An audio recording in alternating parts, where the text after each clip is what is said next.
You know, we've had the stories of heroes with us from the first we started telling stories.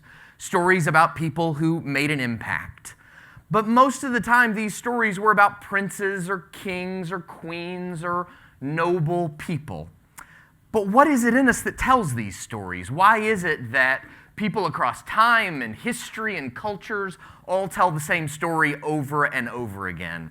Well, psychologist Carl Jung theorized that we come into the world with certain ideas, certain concepts that are just inside of us from the very beginning. He called it a collective unconsciousness. And one of those ideas he theorized was the idea of the hero.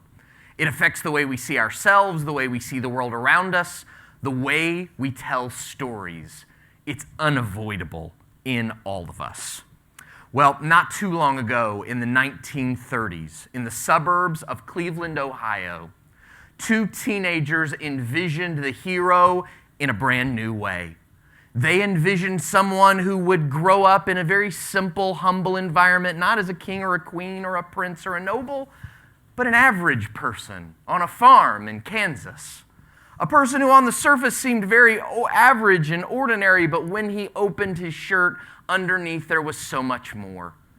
You know who I'm talking about. It's not a bird, it's not a plane, it's Superman. And in that moment of inspiration, they revolutionized heroic storytelling for a whole new era. And very soon we were overwhelmed with stories of superheroes. It is now a multi-billion-dollar industry. You cannot go to the movie theater on a Saturday night without a superhero movie playing. You cannot run or hide from these stories. But the unique thing about nearly all of these stories is that most of these people, they weren't born special. They weren't born amazing. But yet they, at some point in their life, realized that they were very powerful to affect change. And they had to make a decision about what they were going to do with that power. Because as they say in the Spider-Man movies, with great power comes great responsibility.